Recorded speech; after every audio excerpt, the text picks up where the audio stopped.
Olá, eu sou Felipe Recondo e este é o Sem Precedentes, o podcast do Jota em que nós discutimos o Supremo e a Constituição. Hoje nós temos muitos temas para o episódio desta semana. Vamos começar com o piso da enfermagem e a decisão do ministro Luiz Roberto Barroso de suspender a lei aprovada pelo Congresso Nacional, que definia valor mínimo a ser pago a enfermeiros e auxiliares de enfermagem. A decisão política do Congresso de beneficiar uma categoria que foi de extrema importância durante a pandemia foi suspensa por essa liminar do ministro Barroso, emenda constitucional e não lei, né? E o ministro, numa entrevista concedida para explicar sua decisão, disse que não quer impedir o pagamento do piso, mas viabilizar o pagamento sem que estados ou setor privado sofram as consequências negativas com esse aumento de despesa. Em seguida, nós temos outra liminar para discutir, a liminar concedida nesta semana pelo ministro Edson Fachin, que suspendeu decretos assinados pelo presidente Jair Bolsonaro, que facilitavam o acesso a armas de fogo no país, e nós vamos discutir aqui a fundamentação do ministro Fachin para essa decisão. Esses processos relatados por ele, por Fachin, foram liberados para julgamento no plenário, estavam em julgamento, mas um pedido de vista do ministro Nunes Marques impediu a conclusão do caso e o Fachin atropelou esse obstáculo e canetou. Por fim, não podíamos deixar de falar um pouquinho sobre 7 de setembro e das acusações de que o presidente Jair Bolsonaro cometeu abuso de poder político e econômico, e também vamos falar rapidamente sobre o fim da presidência de Luiz Fux e a chegada da ministra Rosa Weber no comando do STF. O time completo do Sem Precedentes, como sempre: Tomás Pereira, da FGV Direito Rio, Diego Werneck, do INSPER, Juliana Cesário Alvim, da UFMG. Tomás, eu queria começar com você, porque a gente já vinha discutindo aqui sobre piso de enfermagem, e ontem, nós estamos gravando esse programa na sexta-feira, o ministro Luiz Roberto Barroso desceu ontem lá no Supremo para dar explicações sobre a sua decisão, e eu queria te ouvir sobre a fundamentação do ministro Barroso. Ali uma percepção de que ele deveria controlar os efeitos negativos dessa emenda constitucional. O que você traz para a gente, Tomás, sobre esse assunto? Olá, Felipe, Diego, Juliana. Sobre esse caso, eu acho que é interessante, lendo a decisão do Barroso, né? Acho que a primeira coisa era uma decisão um pouco confusa, né? No mérito. Em alguns momentos aparecem vários argumentos que parecem que que ele menciona ter algum tipo de possibilidade de estar sendo considerados, mas a gente não fica muito na certeza de se eles são determinantes ou não são, né? Eu acho que a principal crítica é o que essa ação está fazendo é questionar uma lei que estabeleceu, né, um piso para, né, funcionários da saúde, e uma emenda constitucional que também estabelecia, né, essa mesma possibilidade, né? E essa emenda constitucional, inclusive, foi promulgada especificamente para garantir a constitucionalidade dessa lei. Então, né, o legislador estava no processo de promulgar a lei, percebeu que haveria possibilidade dessa lei ter a sua constitucionalidade questionada, e para garantir que isso não aconteceria, para garantir a constitucionalidade da lei, emendou a Constituição, né, a emenda 124 de 22. Então tem um elemento dessa decisão, dessa discussão, que é um elemento formal, né, de inconstitucionalidade formal, porque a lei foi votada e aprovada antes da emenda ter sido aprovada. Eles pararam o processo legislativo, digamos, no meio, e não enviaram essa lei para sanção presidencial, né? Aprovaram a emenda constitucional que a validava e só depois mandaram para sanção, né? Então tem uma discussão formal, que é uma discussão, né, típica de direito constitucional, de certos precedentes relevantes, que todo mundo, que às vezes até isso, relevantes para quem presta concurso, né? Isso é um caso que eventualmente, como vocês julgados, concurseiros do Brasil vão ter na ponta da língua, né? Qual o efeito da emenda constitucional aprovada depois da aprovação da lei, antes do seu envio para sanção, em relação aos vícios formais da constitucionalidade? Tudo bem, né? E acho que essa é uma discussão para a gente fazer, é uma discussão relevante, o Supremo tem que se pronunciar sobre isso, é relevante que o faça. Não existe propriamente um precedente sobre isso no Supremo, né? Existe um precedente, existem decisões do Supremo, e o próprio ministro Barroso admite isso, né? Sobre a inconstitucionalidade formal da lei, por uma questão de vista de iniciativa, digamos assim, que o Supremo já decidiu sobre isso no caso de piso para a educação, que se a gente pensar na jurisprudência do Supremo, isso não seria uma questão. O que tem de diferente disso é que no caso do piso da educação não tinha essa questão da emenda ser posterior à lei. Então é basicamente essa questão que é quase praticamente de direito intertemporal que o Supremo teria que decidir. E no caso de piso da educação, tinha essa previsão de compensação pelo Fundeb, né? Mas é uma escolha política também. Então, mas daí que entra outra questão, né? Então, formalmente seria isso. Daí quando que a decisão passa a entrar na parte substantiva é que ela fica confusa. Eu acho que, primeiro, ele faz essa comparação, fala, mas essas outras emendas tinham uma previsão de custeio, Fundeb especificamente. Essa nova não tem. Precisamos pensar sobre isso. Não está claro, né? Então isso seria uma causa de inconstitucionalidade da emenda constitucional, a ausência de algo equivalente ao Fundeb? É isso que está sendo aventado nessa decisão? Parece que sim. Seria altamente inovador prever, né, esse tipo de uma decisão, e por ser algo que, né, estaria inovando, digamos assim, algo que é complicado você tomar essa decisão por uma decisão monocrática do ministro Barroso, né? Então, se esse é o caso, colocasse isso para decisão do colegiado, e daí a gente teria uma posição que teria, a gente verificaria mais ou menos o que os outros ministros acham da plausibilidade desse pedido. Acho que, já estou falando demais, acho que é só que tem essa parte formal, que eu acho que eu queria salientar. Esse debate existe, é um debate relevante, eu acho que existe uma decisão que trata apenas disso, que não necessariamente concede essa cautelar, não sei se seria o caso de conceder essa cautelar, mas é possível você ter essa discussão, talvez fosse o caso de colocá-la para decisão colegiada, né, pedir urgência, pedir que ela fosse pautada imediatamente no plenário virtual, talvez, e isso eu acho que talvez fosse o caso. Não sei se era o caso, não me parece ser o caso de decisão monocrática nesse caso, porque ela está sendo tomada sem a existência de um precedente anterior que justifique, né, que a gente, né, imaginando que geralmente monocráticas deveriam ser baseadas em algum grau de plausibilidade do pedido, que é geralmente estabelecido de maneira mais clara pelo fato de você ter decisões anteriores naquele sentido. A gente não tem nesse caso. O que eu queria chamar a atenção é que nas entrevistas posteriores e no resto da decisão, a boa parte dessa decisão entra no mérito do piso, nos seus impactos orçamentários, nos seus impactos no emprego, na iniciativa privada, né, que são típicos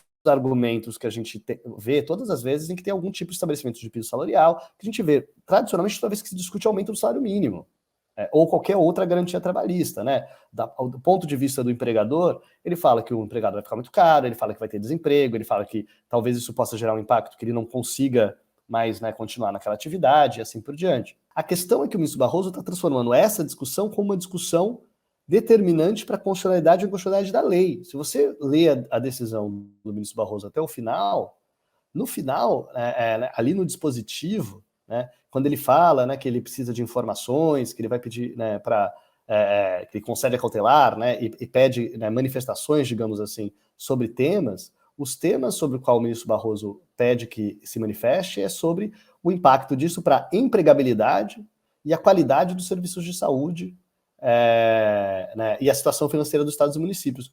Eu acho curioso você pensar que o ministro Barroso, então, vai tomar uma decisão, parece, na qual o efeito de uma lei salarial no potencial emprego de uma categoria vai ser considerado uma razão para inconstitucionalidade. Por esse argumento, todo aumento de salário mínimo, toda lei de salário mínimo nacional, então teria que ser analisada pelo Supremo. Agora, isso é assim que seria feito esse processo legislativo? Eu acho curioso. Eu acho que é tudo bem ter esses argumentos, eu acho que tem um espaço para esses argumentos serem colocados. Eu acho que esse espaço normalmente se dá durante o processo legislativo, né? O ministro da Fazenda, os governadores dos estados, por seus secretários da Fazenda, vão se manifestar. A gente tem representantes, né, dos estados no Senado, né, digamos assim. Existem senadores cuja função formal é se preocupar com o impacto nos seus estados, digamos assim, dessas decisões. Esse seria o espaço natural para decidir isso. Para além da questão do vício formal, né, como eu disse, que existe, acho que ela é algo que a gente poderia ter e que é importante que o Supremo se manifeste, eu acho que é uma decisão que ela é ampliativa, ela é uma decisão, inclusive, que me lembra de outras decisões recentes do Supremo, em que o Supremo meio que se coloca quase como para fazer uma nova negociação posterior à decisão caso que já do frete dos caminhoneiros, né, por exemplo. Frete dos caminhoneiros. Acho que mesmo se a gente pensar a divisão do pré-sal, algumas dessas decisões em que tem alguma discussão que aconteceu ali que afeta interesses, digamos, empresariais ou estaduais ou governamentais, e o Supremo se coloca como o lugar onde esse debate, essa É verdade. negociação vai ser feita Essa agora, decisão, né? inclusive, de royalties ainda está pendente, né? Suspensa por liminar faz anos, inclusive. Faz Liminar anos. monocrática. Exatamente, né? E para não dizer, já que você está falando de salário, outras situações como, né, lembrando o ministro Fux, a negociação do aumento salarial da categoria da magistratura atrelada a uma decisão sobre auxílio moradia, o Supremo tem se colocado, se coloca às vezes relacionado a temas corporativistas como específicos como na magistratura, mas às vezes de maneira geral como esse espaço em que esse debate seria feito. Eu acho complicado para o Supremo se colocar nessa posição, e eu acho ainda mais complicado que um ministro individualmente tome a decisão de colocar o Supremo nessa decisão. Né?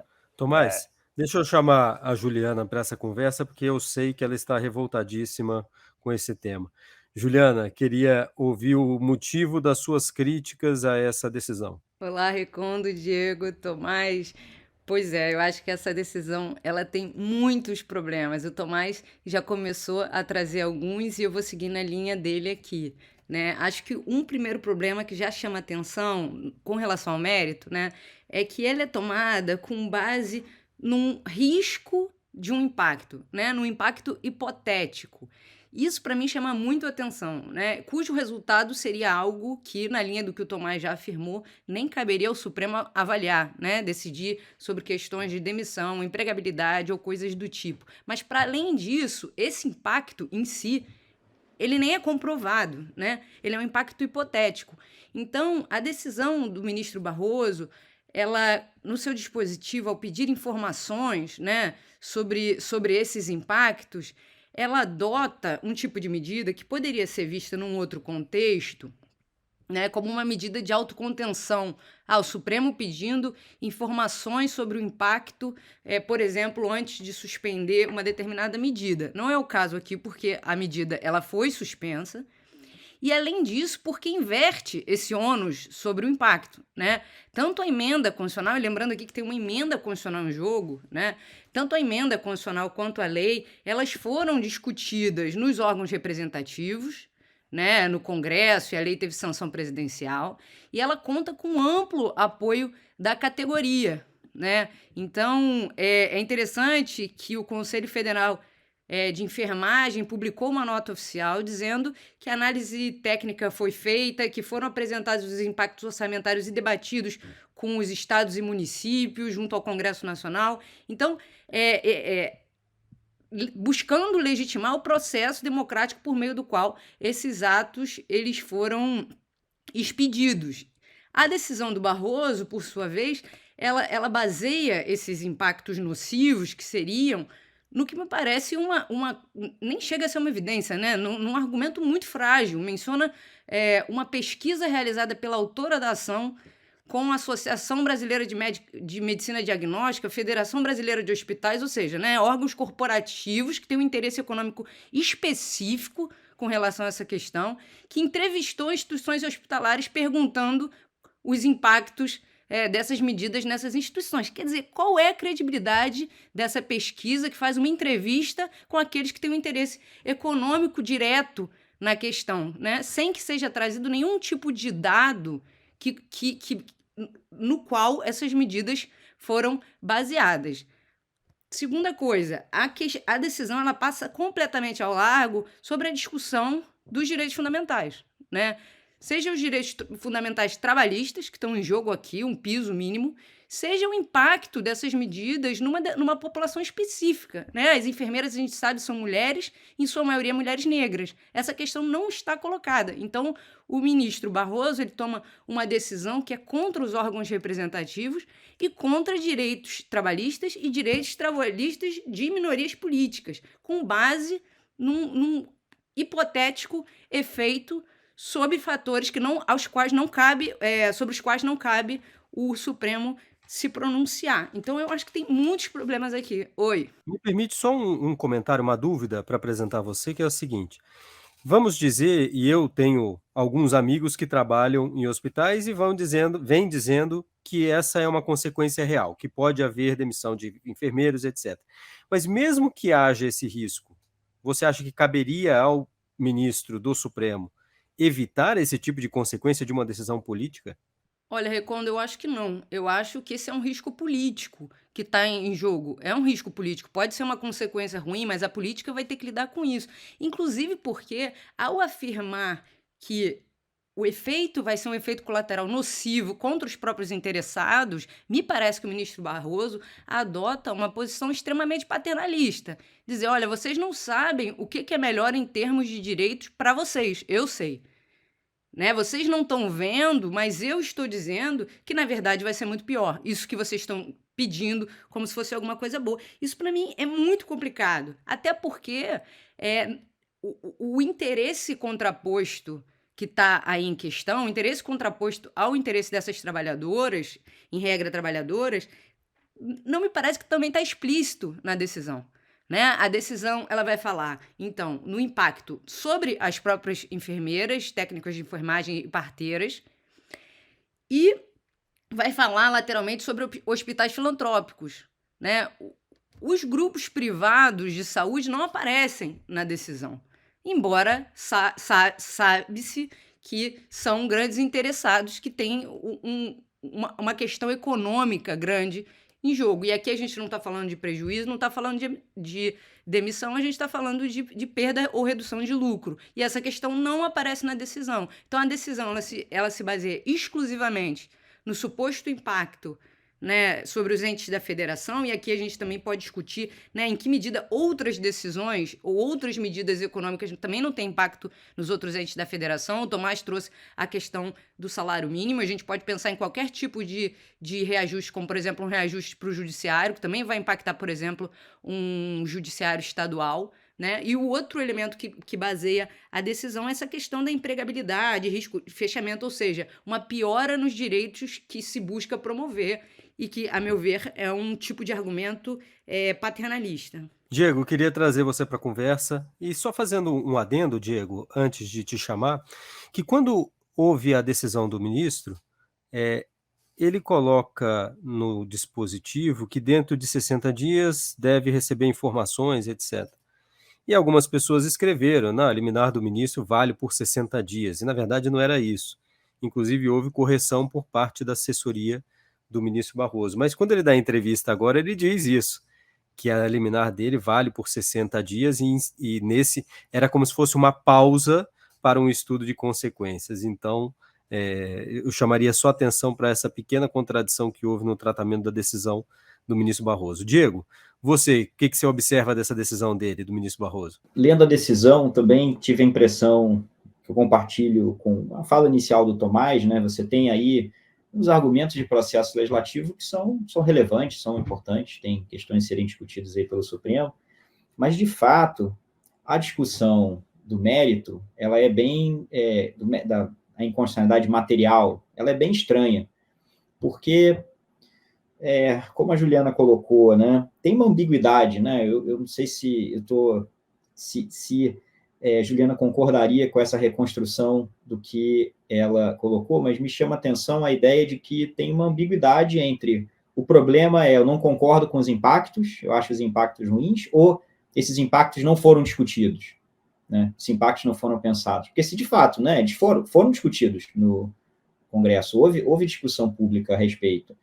Você pode achar que o impacto é ruim por algum parâmetro, o que é diferente de dizer que eles não estão claros, que eles não foram discutidos, que eles não foram pensados.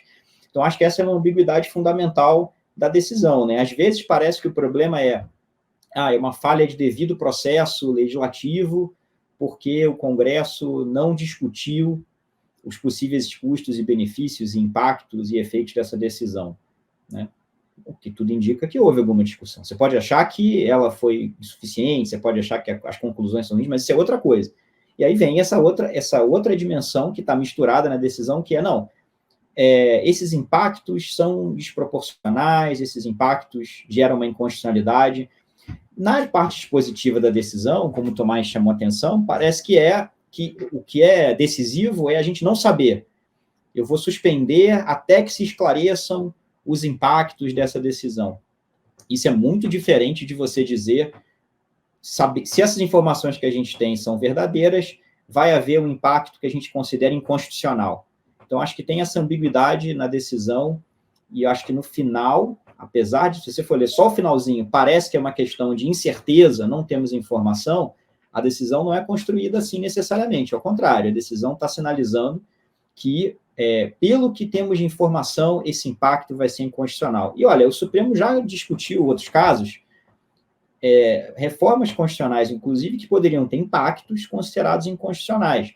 Isso aconteceu, por exemplo, na reforma da Previdência, uma das reformas constitucionais da Previdência, em que o Supremo considerou que você aplicar o teto de todos os benefícios gerais da Previdência para a licença maternidade teria a consequência de reduzir, né, quase que por definição, a empregabilidade de mulheres, né, já que os empregadores teriam que arcar com o valor da licença maternidade na íntegra, em vez de ser o SUS arcar com essa licença maternidade.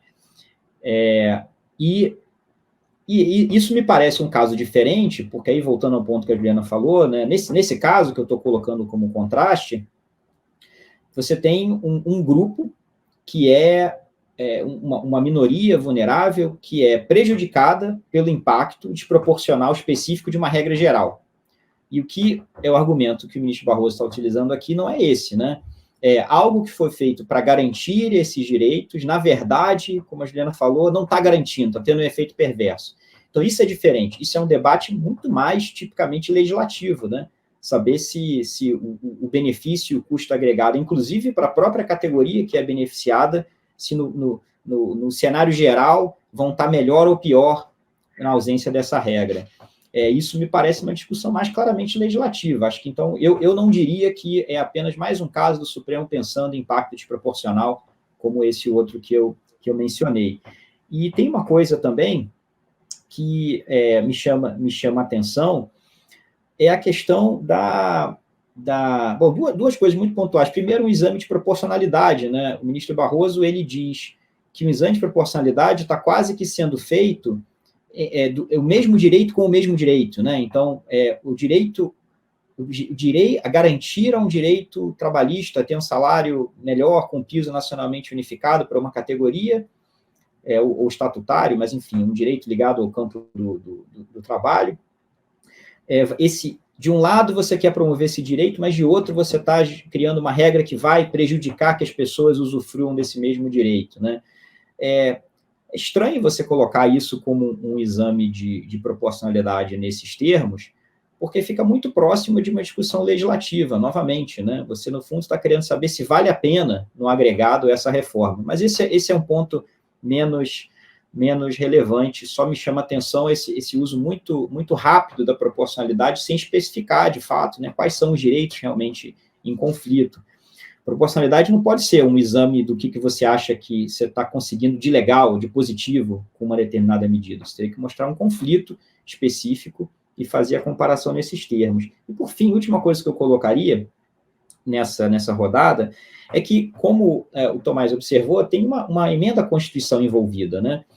Então, se essa lei não prevê uma fonte de custeio para no caso, né, do âmbito da federação, não prevê uma fonte de financiamento desse piso para os estados e municípios, é uma coisa você dizer que é inconstitucional uma lei que não faça isso, se a Constituição não está dizendo nada a respeito. Outra coisa é você dizer que é inconstitucional uma lei que não prevê isso expressamente, mas uma lei que está concretizando uma regra expressa da Constituição, criada por emenda constitucional.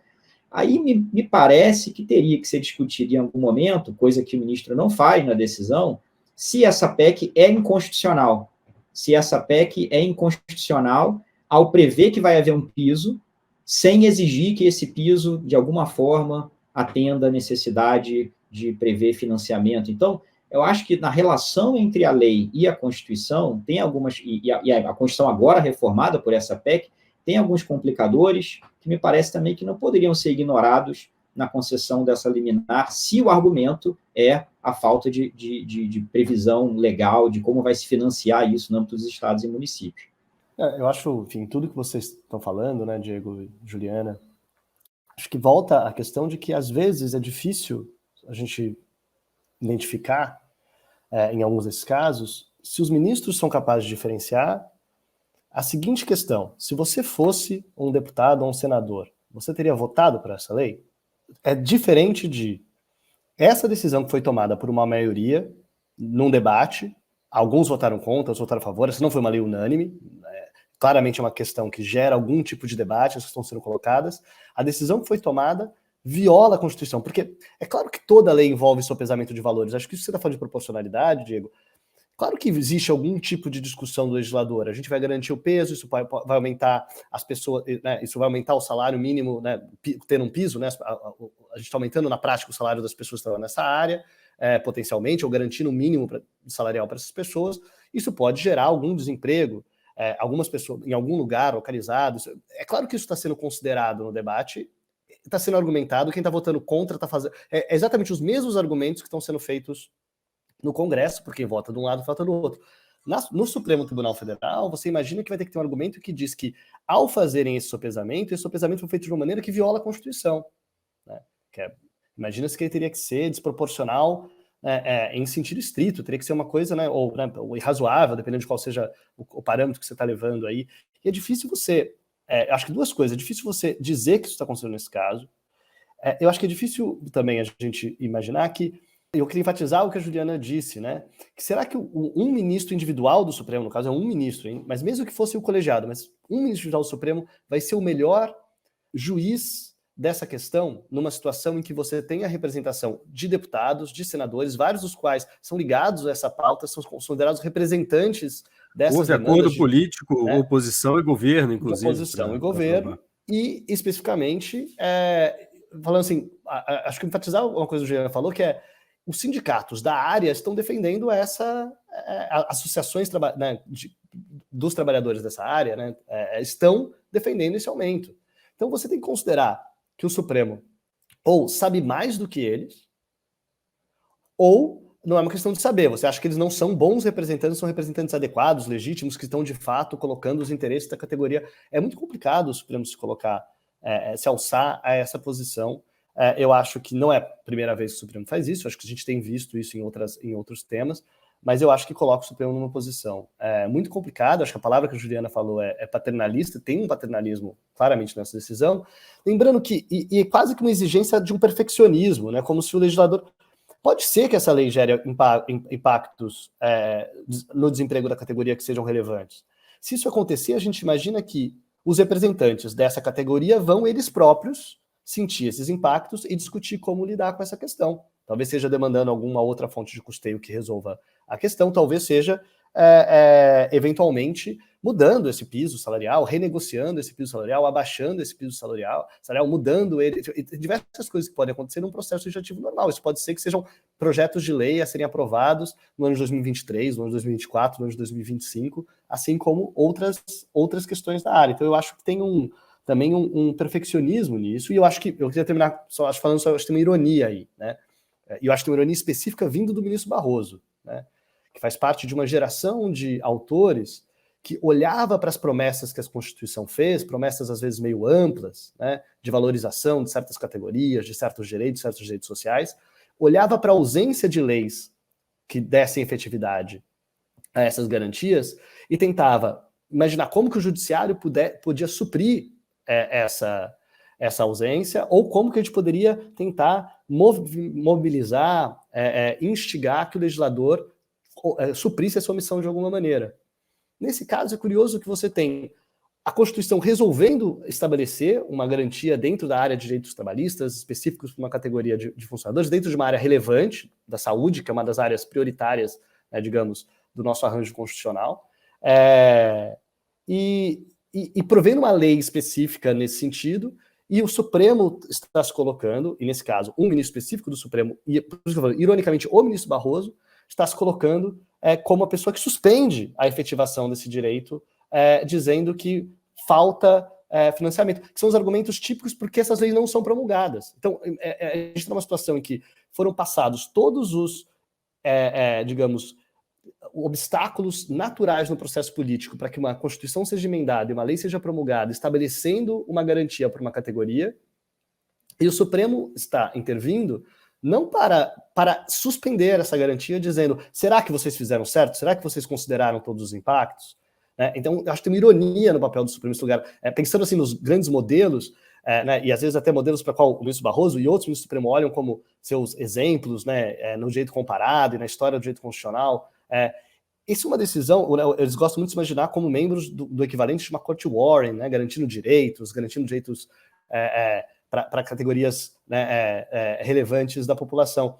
Parece uma decisão típica da corte do caso Lochner, dos Estados Unidos, né, quando estava exatamente esse tipo de debate nos Estados Unidos, sobre estabelecendo limite de horas de trabalho, estabelecendo salário mínimo, estabelecendo esse tipo de coisa, e o tribunal intervindo para dizer, às vezes até com requisitos, com critérios formais, mas intervindo para dizer que não, que não poderiam ser feitas essas coisas dentro da área trabalhista. Então, eu acho que tem uma ironia aí, que é uma ironia que eu acho que não passa despercebida, e que eu acho que a gente não pode ignorar esse contexto. É nesse contexto que essa decisão está sendo tomada, né?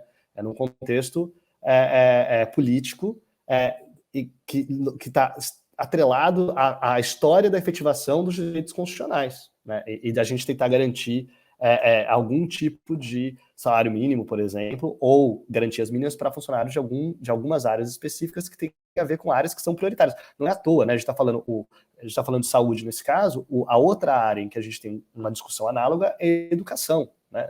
Que são exatamente temas prioritários da efetivação dos direitos sociais pela nossa chamada Constituição Cidadã. Juliana, depois Diego, e depois a gente muda para o nosso outro assunto. Juliana. O Tomás mencionou, né, saídas políticas para resolver um impasse que pode advir da falta de previsão do custeio, do financiamento, né? E já existem projetos de leis que justamente estão tramitando para viabilizar isso. Então, me parece que está muito claro, né, que isso é uma discussão da política e que o sistema político ele tem que responder a viabilizar essa demanda que ele mesmo, né, se impôs a partir dessas reivindicações. E aí é interessante pensar como é que o Supremo também não tem se imiscuído em questões relacionadas a orçamento, a gastos, em aspectos que talvez houvesse muito mais demanda para agir. Então, por exemplo, existe ação pendente, né, que foi proposta durante a pandemia sobre a PEC do teto de gastos, justamente questionando um teto à saúde no momento de pandemia. Enfim, nessas outras circunstâncias e numa situação como essa vai atuar. E aí isso me deixou pensando também sobre em que medida também existe um conforto em tomar essa decisão, um momento em que a pandemia parece mais superada, né? Acho difícil que essa decisão fosse tomada, pelo menos pelo constrangimento que isso geraria há um ano atrás, né? Com o Brasil alcançando mais de 600 mil mortes, porque a decisão, ela é verdade, ela faz referência, né, ao fato de que trabalhadores e trabalhadoras da saúde, né, se sacrificaram durante a pandemia, mas isso está longe de ser uma questão central da decisão, né? Essa questão é abordada de maneira bem lateral. E aí acho que também esse é um reflexo dessa sensação de superação da pandemia, mas me chama a atenção como isso foi deixado para trás rapidamente, né? Sobretudo numa questão que está muito relacionada, inclusive, às mortes que o pessoal da saúde sofreu durante a pandemia. E, por fim, eu só iria enfatizar um pouco mais esse aspecto que o Tomás trouxe, que é a questão da abertura social, né, do Supremo. Então, aqui ele está sendo contra-majoritário a favor de quem?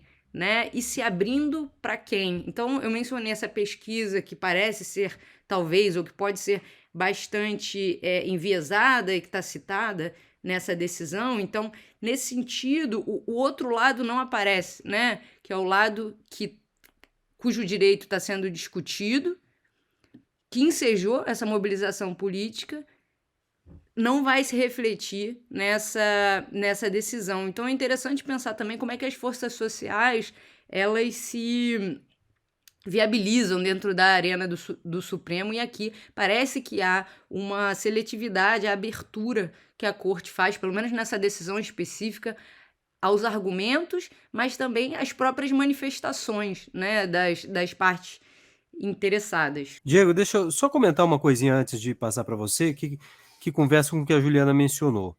Porque, de fato, tem essa sensação de que o que ocorreu na Covid não é considerado, mas eu coloco um outro elemento, Juliana, que é o seguinte: existe também um cansaço de ministros do Supremo, ou de um certo limite deles, de aceitar que o governo federal, em momento de campanha eleitoral, conceda benefícios sem considerar o gasto ou o prejuízo para governos estaduais e municipais.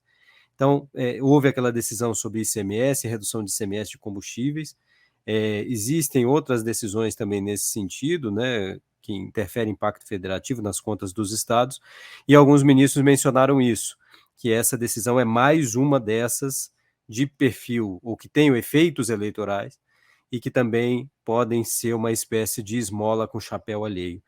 Mas só queria colocar esse adendo. Diego? Mas é curioso, eu só chamaria a atenção para... Claro. Não que seja um motivo para não dar a decisão se ela tivesse formalmente, constitucionalmente bem embasada, mas também não dá para ignorar. E qual é o efeito eleitoral do Supremo se colocar, então, como o veto, o empecilho para o recebimento de benefícios por toda essa categoria? Se essa é a descrição, se o problema é isso está sendo feito por fins eleitorais, para beneficiar uma categoria, imaginando que isso vai ter retorno eleitoral, só queria chamar a atenção que no mundo que a gente vive hoje, o Supremo se colocar como a instituição, né, o que impede esse benefício de se manifestar, também tem efeitos eleitorais possíveis a serem explorados por certos setores. Então, eu também acho que, se isso está em jogo, e se o Supremo está se colocando como esse decididor em base de contextos e considerando efeitos pragmáticos e tudo mais, eu não acho que é algo a ser negligenciado por quem está se colocando como alguém que toma decisões considerando tudo isso junto, né? Uma pergunta que eu queria colocar rapidinho aqui, pensando nisso que a gente está falando, é qual é a teoria constitucional que embasa uma decisão como essa, né? Eu acho muito difícil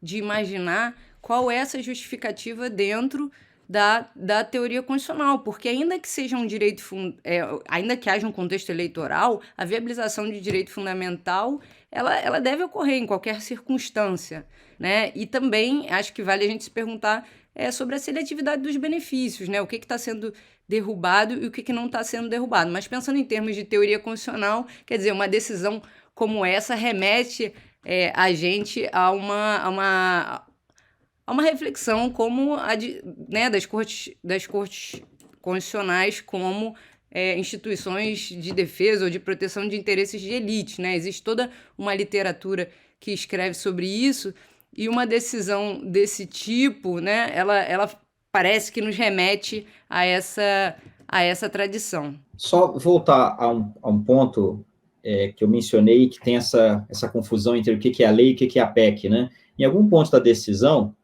o ministro Barroso faz referência ao fato de que outras emendas que estabeleceram pisos salariais para outras categorias, que foram já analisadas pelo Supremo, prevêem algum tipo de mecanismo desse tipo. Então, me parece que tem aí implícito uma questão se essa emenda é inconstitucional ao não prever esse tipo de mecanismo. Só que na decisão, o ministro Barroso só suspende a lei.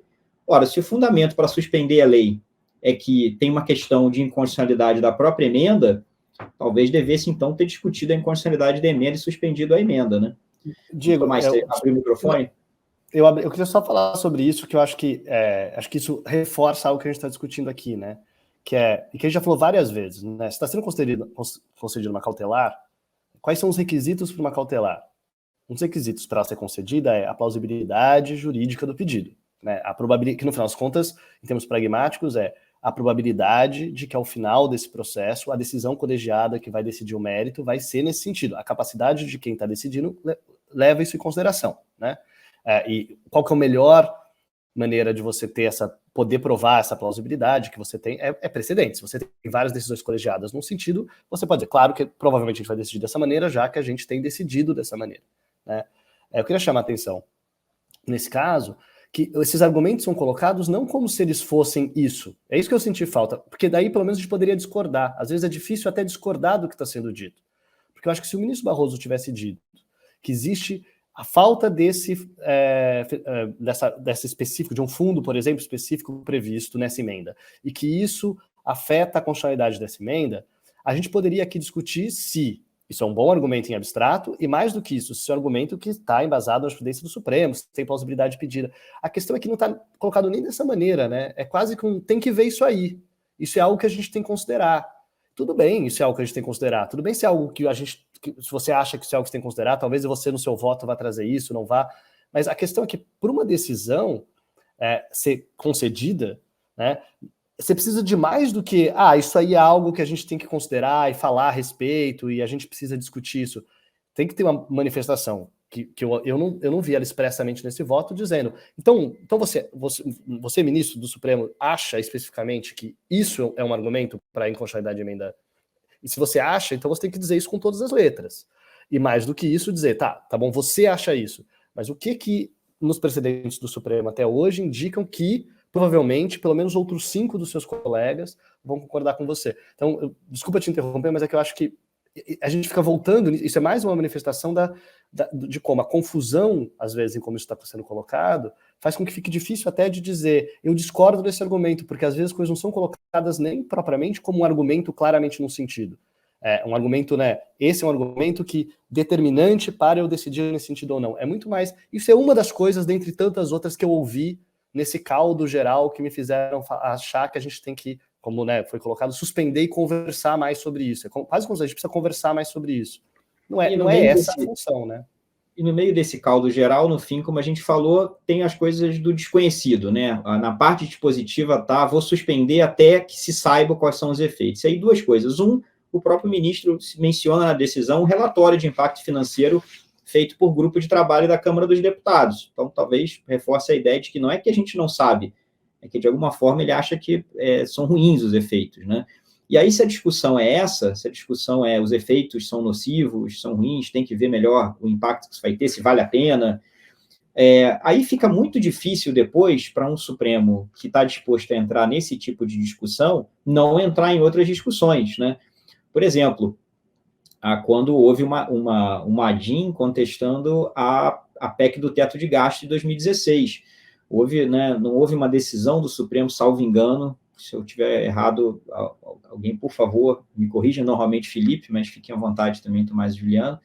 Se o Supremo decidir alguma coisa sobre a PEC do teto de gastos, eu acho que não. Mas eu lembro de entrevistas de ministros na época falando, olha, é uma questão, a gente pode fazer várias críticas políticas, econômicas, mas é uma questão para o legislador decidir se vai querer criar esse teto ou não. Eu me lembro de ministros falando isso na imprensa. Então, como é que você pode dizer isso, esse tipo de coisa, se você também está dizendo que, num caso como esse, você vai entrar nesse nível de discussão do ajuste fino do que está valendo a pena nos impactos previstos, esperados dessa decisão, inclusive para quem ela supostamente vai beneficiar. É bastante difícil. Como em tantas outras coisas, quanto mais o Supremo vai avançando nesse ajuste fino da legislação, mais difícil fica depois não entrar no ajuste fino de outras coisas lá na frente, quando for provocado, e será provocado para discutir todas essas coisas cada vez mais. Gente, vamos passar para o nosso próximo ponto, e eu chamaria Diego para falar sobre a decisão do ministro Edson Fachin, que em 3 liminares, numa liminar em 3 ações, suspendeu os efeitos de decreto do presidente Bolsonaro que flexibilizam acesso a armas. Diego, primeiro, me parece que é uma tentativa do ministro Fachin, esse é o argumento que ele fez, mas eu te pergunto sobre isso, se é factível também e se é defensável ou não. Ele dá essa decisão baseado num potencial risco de violência durante as eleições. E o segundo ponto, que é o mais objetivo, havia um pedido de vista do ministro Nunes Marques, e o ministro Fachin demorou alguns parágrafos na sua decisão para dizer por que ele estava passando por cima desse pedido de vista. Então, queria te ouvir sobre essa decisão. Felipe, quanto ao primeiro ponto, acho que tem aí alguns fatos novos, Você vê, por exemplo, atores do campo bolsonarista, se não me engano, o próprio deputado Eduardo Bolsonaro tweetou alguma coisa dizendo, venha ser um voluntário do Bolsonaro, Você que tem arma. É você que tem arma, exatamente. Você que tem arma, Então, acho que tem fatos novos. Acho que, sem dúvida, o problema que você está descrevendo a situação em si não é totalmente nova, O problema já está acontecendo há muito tempo, mas acho que está numa aceleração. Claramente, dá para dizer que houve uma aceleração. Se vai fazer diferença essa medida dessa altura do campeonato é uma outra história, mas não me parece descabido imaginar que houve mudança, aceleração nessa tendência nas últimas semanas. Agora, com relação a liminar individual na pendência de pedido de vista do ministro Cássio Nunes Marques, eu acho que está na hora da gente dizer o que, né, é o direito vigente no Brasil, que é pedido de vista tem limite, pedido de vista tem prazo. É que a gente se acostumou com uma prática institucional em que devolve quem quer, quando quer, e nada pode ser feito com relação a isso. Então, já que não há previsão para um ministro ter a sua vista cassada, né, me parece que também é preciso reconhecer que não há previsão que impeça um ministro de conceder uma liminar ou do plenário apreciar o caso, se houver pendência do pedido de vista de outro ministro. E não estou defendendo aqui a decisão individual em si. Acho que aí é uma outra questão. É você saber se o ministro Fachin poderia decidir individualmente, se é recomendável, se é justificado. Noto que ele já pediu sessão extraordinária.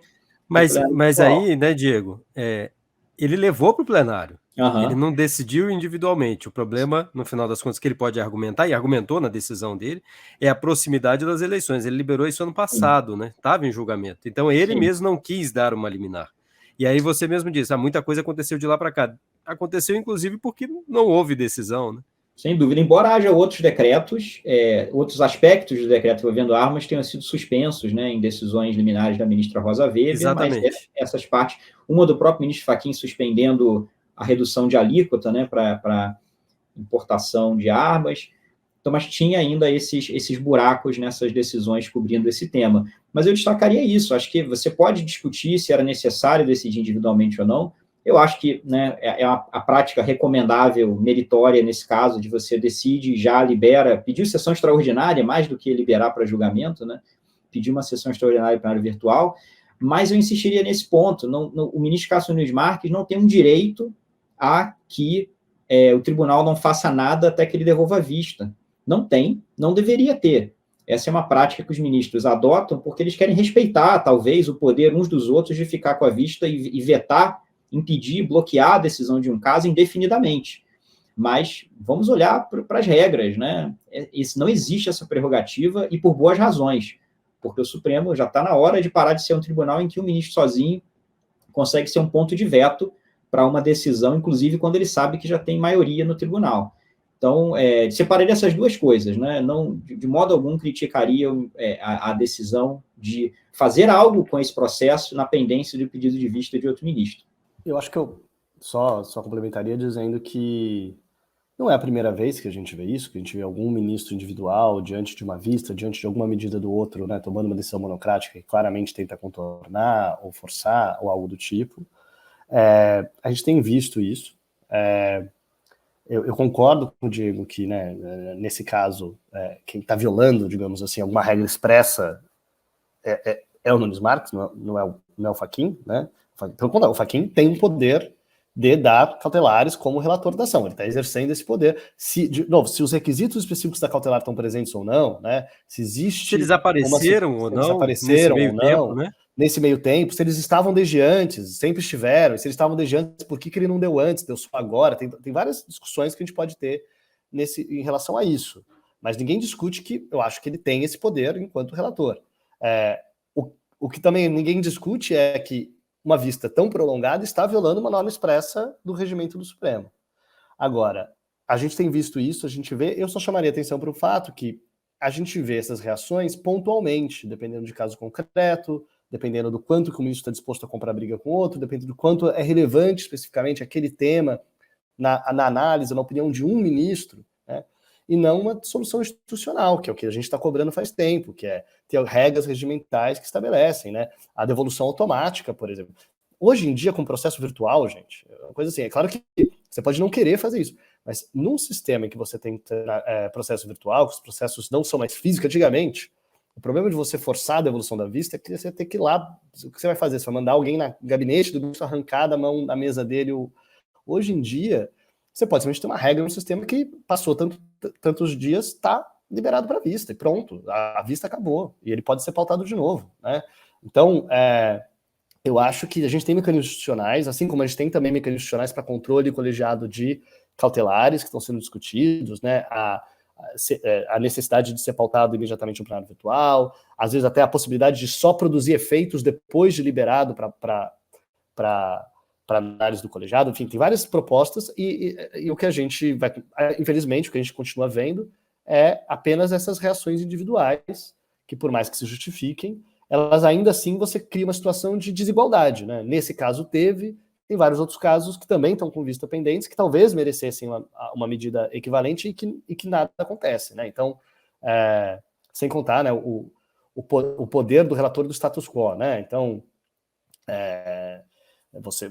nesse caso, o relator tem esse poder de mudar, né, qual é a regra vigente, porque ele concedeu cautelar ou não concedeu cautelar. Então, nem todos os ministros têm o mesmo poder diante dessas situações de vista há muito tempo sem devolução. Então, só isso. Acho que chamaria atenção para...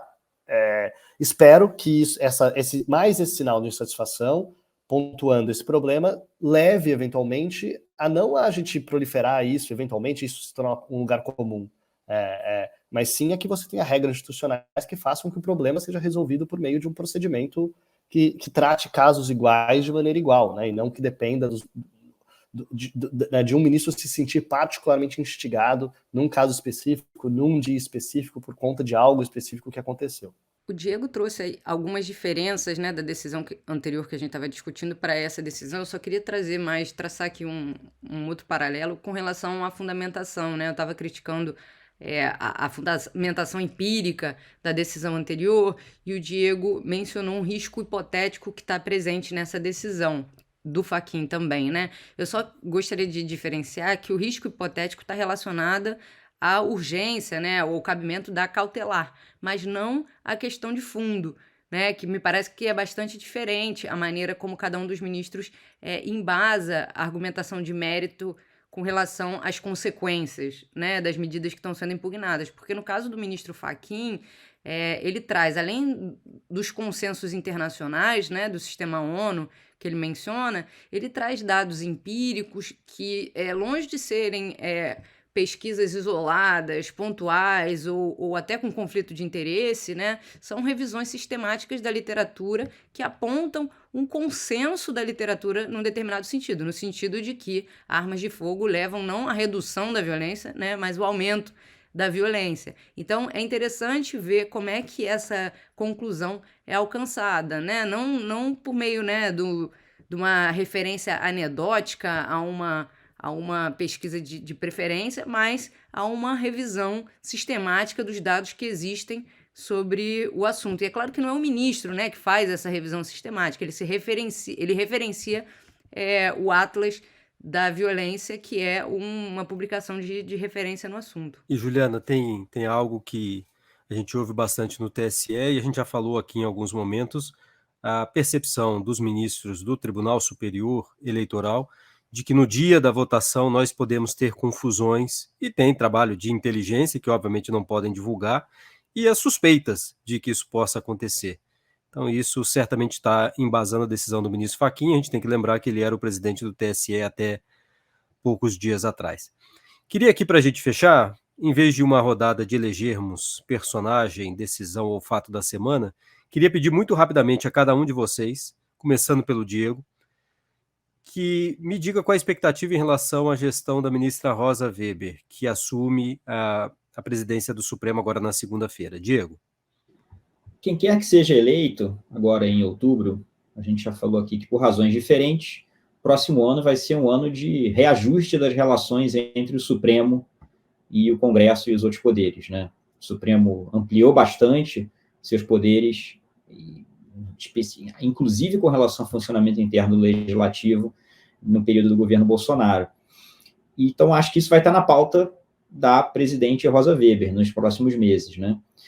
E, especificamente, a ministra Rosa Weber é uma pessoa interessante para estar nessa encruzilhada, porque a trajetória dela é de uma ministra com entendimento mais contido, tradicionalmente, dos poderes do Supremo e no uso dos seus poderes, né, de controle de constitucionalidade. Porém, essa é a ministra Rosa Weber histórica. Acho que a ministra Rosa Weber, nos últimos 2, 3 anos, no governo Bolsonaro, construiu uma trajetória com uma correção de rumo, aí, um ajuste de rumo, uma mudança de rumo. Ela foi responsável, por exemplo, pela decisão suspendendo o orçamento secreto, uma grande, grande intervenção do Supremo no processo legislativo, que é uma conta que ainda tem que ser ajustada. esse tema vai voltar ano que vem. O Supremo vai ter que responder a pergunta, imagina. Eu apostaria, Diego, este ano. Este ano ainda. Bom, então, né, já mais cedo do que a gente imaginaria, essas contas já vão começar a aparecer. Se restos a pagar, digamos, já vão aparecer aí na presidência da ministra Rosa Weber, porque a decisão do Supremo exigia que mudanças fossem implementadas no funcionamento do chamado orçamento secreto, para atender a certas ideias de transparência, e o Supremo colocou a exigência para si mesmo de voltar a esse tema no futuro e saber se foi tudo de fato atendido, se as novas regras atendem ao que o Supremo colocou como parâmetro. Então, acho que a ministra Rosa Weber, talvez a ministra, uma das que mais você poderia dizer que respeitam a ideia de separação de poderes, né? Sempre difícil encontrar consistência plena no Supremo com relação a esse sistema, mas uma ministra que historicamente é mais cuidadosa quando se trata de atos dos outros poderes, se transformou nos últimos anos e vai estar na presidência no momento em que essas coisas vão aparecer. Tomás, e você? Qual a sua aposta para o próximo ano? Porque é uma gestão que não completa 2 anos. Né? Eu acho que é a primeira coisa que eu ia falar. Acho que a primeira coisa é uma gestão curta, é uma gestão... O mandato de presidente do Supremo, ou presidenta do Supremo, é um mandato de apenas 2 anos. A ministra Rosa Weber se aposenta compulsoriamente, porque faz 75 anos, antes de 2 anos, mais ou menos com um pouco mais de 1 ano, né, em outubro. Exatamente. Então, com um pouquinho mais de um ano, ela terá acaba o mandato dela. Então, tem limites do que dá para você fazer apenas em 1 ano. Acho que a gente for pensar na gestão de um presidente, qualquer que seja, a gente tem que pensar nos poderes que eles têm e como que eles recebiam esses poderes diferentes. Então, chamar atenção para alguns deles. Me parece que a ministra Rosa Weber sempre teve uma preocupação com colegialidade e constitucionalidade. Então, eu não sei se ela vai conseguir fazer isso, mas eu acho que ela é uma boa pessoa para a preocupação de talvez algumas das reformas que a gente está falando de regimento, que gerassem maior colegialidade, que gerassem maior respeito a precedentes, me parecem serem temas importantes para ela, né? E poderia ser uma pessoa que talvez fosse vetor, né, de liderança na efetivação dessas mudanças. Não sei se isso vai acontecer, mas eu acho que ela teria preocupação, simpatia, estaria aberta, gostaria de ver isso. Acho que gostaria de ter isso como legado dela, considerando que são preocupações dela, se ela pudesse escolher. Poder de pauta.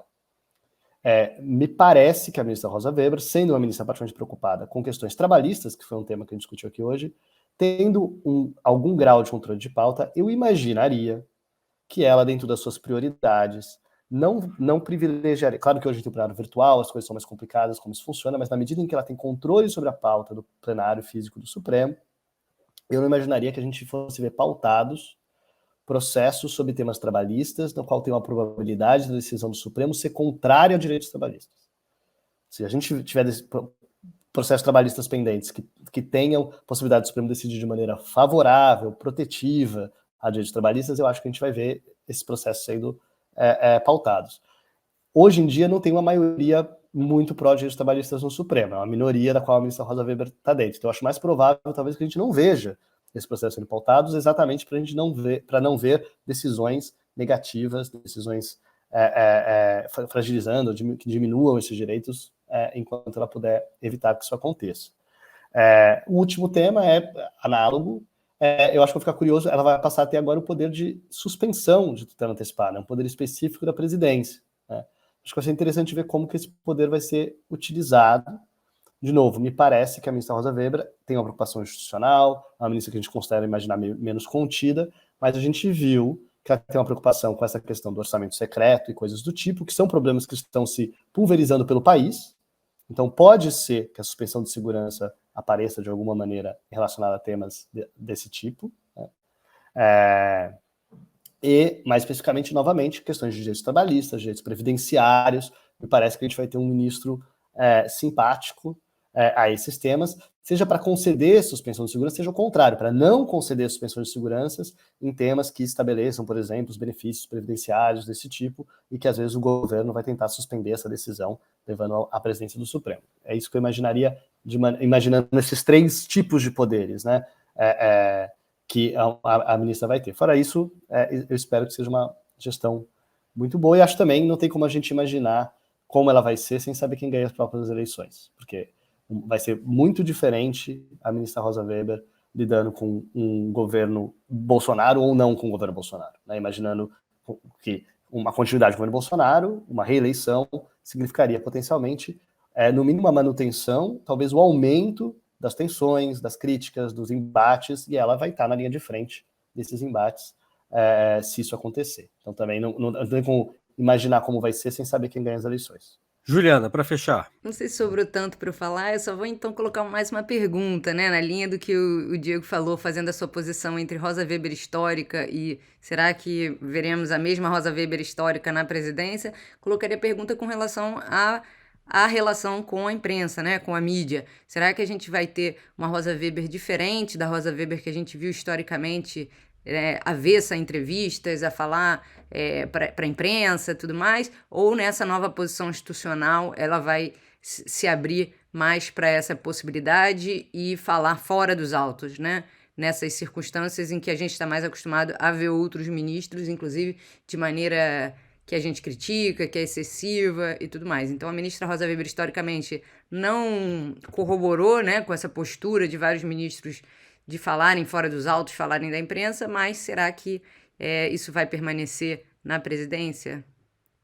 Acho que isso tem a ver também, tem a ver com o perfil dela, mas também pode ter a ver com isso que o Tomás trouxe, que é a própria questão do resultado das eleições, do desenrolar das eleições e tudo mais. Tomás, você pediu a palavra aí. Eu só queria dizer, já que são os fatos da semana, né? Um fato é que temos agora uma nova presidente, né? A ministra Rosa Weber assumindo. Temos agora o fim da gestão do ministro Fux, teve inclusive o discurso, né, dele.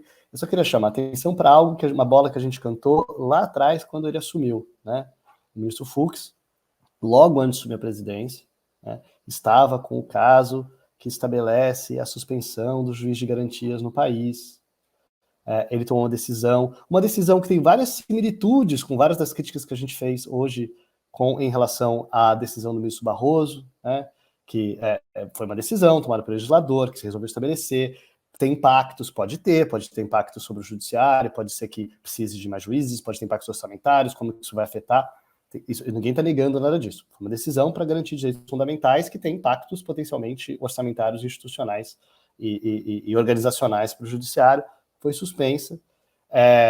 O ministro Fux, quando um ministro-presidente assume a presidência do Supremo, ele normalmente perde o seu acervo, que passa para um ministro que assume. Quando que isso não acontece? Quando você libera o seu caso para pauta. Então o ministro Fux liberou para pauta esse caso, só que liberou para pauta numa situação muito confortável, que ele liberou para pauta e ele, como presidente, controla a pauta.